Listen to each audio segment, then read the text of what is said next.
Hey girl, welcome back to my channel. So today we are going to be talking about the 3 new palettes that Sephora recently just launched.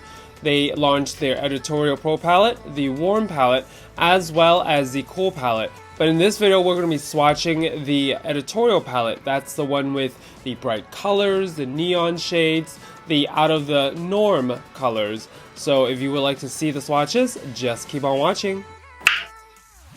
So as you can see, I am actually wearing the Pro palette right now. I mean, the color payoff when I was using it was actually spectacular. Well, specifically the colors I chose were actually amazing. So here is the Sephora Pro palette in the Editorial.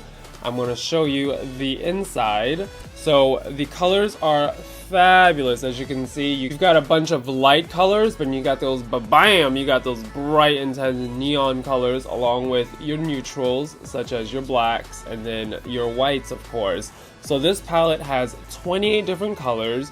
It also has a ginormous mirror, which is amazing because I love palettes with big mirrors, because if you're traveling and whatnot, you don't have to carry a separate mirror. You could just literally use the mirror in the palette. I love the fact that the palette itself feels like quality. You know, there's weight to it. It's not made out of cardboard or paper. I'm personally not a huge fan of those. Yes, they could potentially be more lightweight, but it just doesn't feel as luxurious. But this one, it's made out of plastic, acrylic, or some sort of material that gives us the weight. It's got a nice magnetic closure versus typical ones that just kind of buckle here. This actually has a magnet, so it stays shut. So in this palette, we're going to go ahead and get swatching. So we are going to do the first roll down here first and see how they turn out. So the first color we're going to start out here with is Porcelain. As you can see, it's a really nice white, but there is some fallout. These shadows, I noticed that they tend to have a little bit of fallout, but it's okay, I just tap it off.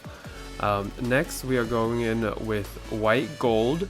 So it's got this really nice, overlay of a gold finish. It's really subtle, it's really nice, and great for highlighting as well. Then we're going in with Rose Quartz. So Rose Quartz got the nice light shade as well. It's got a pinky undertone. I did one layer, but then you could also layer it up if you want for more of an intense finish. Following that is Julie T. So Julie T is almost like a really light mint green, so it's super light as well, such as the other two in the beginning. And the next one is called Moonstone. So Moonstone is more of a blue base hue. So compared to White Gold, Rose Quartz, and Julie T, this is a blue hue. Then we're going to go in with Ice. Ice is a really sort of high shine glitter based silver. Gorgeous for highlighting your inner corners or using it in the center of the eyelid. And we are going with Silver Coin. So Silver Coin is more of a gray based. It's more of a gunmetal sort of silver tone. So the first color we're going in with is Tangerine. So Tangerine is this really nice vivid orange. Gorgeous. Sometimes I feel like oranges can get a little streaky, but this one is not. Next we're going with Amy. Amy is this phenomenal coral shade. To me it's like a pinky coral, great as a transition color.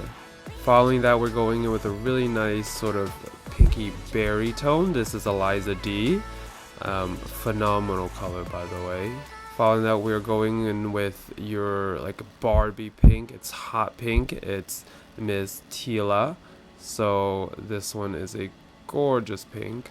Following that, we're going in with Maisha. So Maisha is slightly more blue base. It's a little lighter, but it's also slightly more blue base, starting that lavender tone pretty much. Then we're following into Electric Violet. So Electric Violet is your typical lavender shade. It's very pretty. And finally, we're finishing off this road with a 80, however you want to say it. So it's a darker plummy tone. So I ran out of arm room, so I'm moving on the bottom row. So we're going to start off with Champagne here. Champagne though, oh my god, it is phenomenal. Like, look at the shine, it's like gorgeous. Then we're going with Jeffrey. So Jeffrey here is reading a little more yellow. I don't know why, but it's more of that sort of you know, limey green color, so it's kind of more yellow than the green, but it's okay. So next we're going to go in with Helen P. So Helen P is really pretty sort of sea foam green color. Next we're going to go in with Grass. So Grass actually has a little bit of a sheen or shimmer to it. So it's your classic green with a sheen to it. Then we're going with Sean. So Sean is definitely more of your teal tone. So it's a really nice pretty teal tone. Following that, we're going with Chris. So Chris is a pretty sort of electric blue. A little bit of a sort of streaky chalky. It's not as opaque as the other ones were, but you can always double it up for that more intense pigment. And the last color on this row is Dina. So this one is sort of like a really nice pretty blue, but with a sheen to it. So you can always apply like maybe Chris over it to give a little more pigment. And going into our last but not least, our last row is Pink Quartz. Girl, this Pink Quartz though, it is everything. I love it. Next we're going with Wendy G. So it's really pretty gold finish. You know, you can always maybe mix it with Tangerine to get a really pretty finish. Next I'm going with Lou. So Lou is almost like this interesting iridescent sort of beetle-like color. It's got this green but also this hint of red. So it's really interesting. Then we're going with Caroline, but though Caroline, oh my god, it's one of those another amazing color payoffs.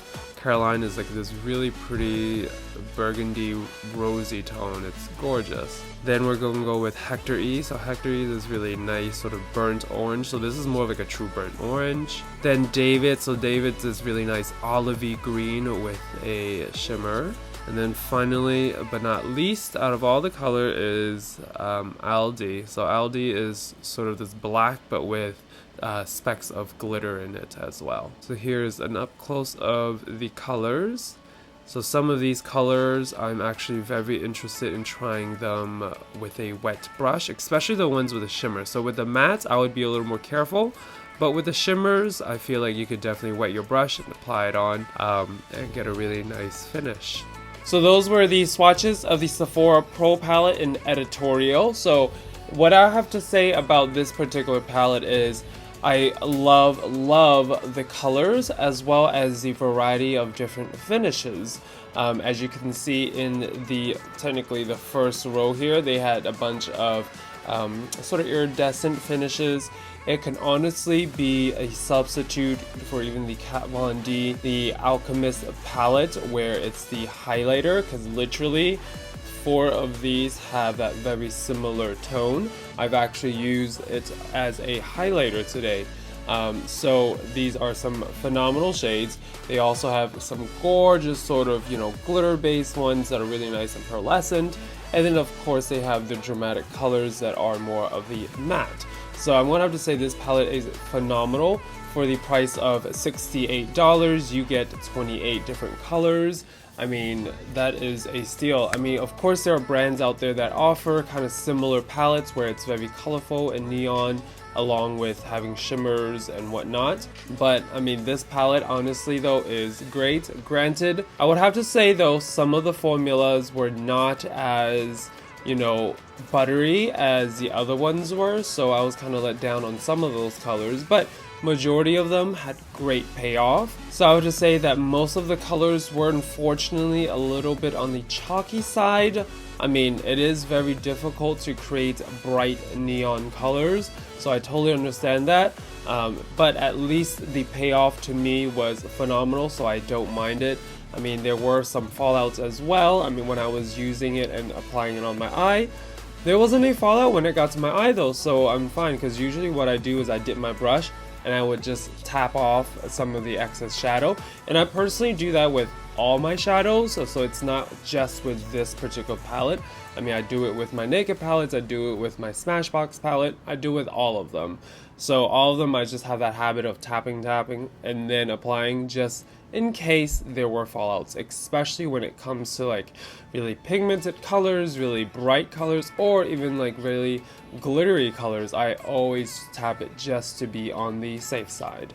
So the other thing about this palette is, maybe it's just me and my sort of weirdness, but it's something that I wish that they would have changed or done differently, is the fact that some of these colors were actual names, and some of them were named after colors, or, you know, random things. So I wish they would either kept it consistent by using only names, like actual names of people, because I see that they have, you know, David and Jeffrey and Helen and Amy and whatnot, but then all of a sudden next to it there would be, you know, porcelain and white gold and silver coin and ice, which I'm like, well, yeah, I guess it describes a color, but at the same time I wish it would have been all consistent versus, you know, some that were actual physical names and some were just color or of objects.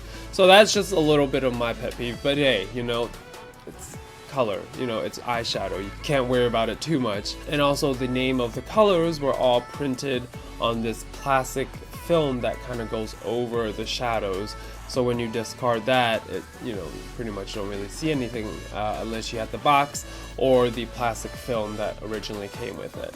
If you enjoyed this swatching video, please comment, like, and subscribe, and go follow me on all my social media links down below, and I will see you later. Bye, girl.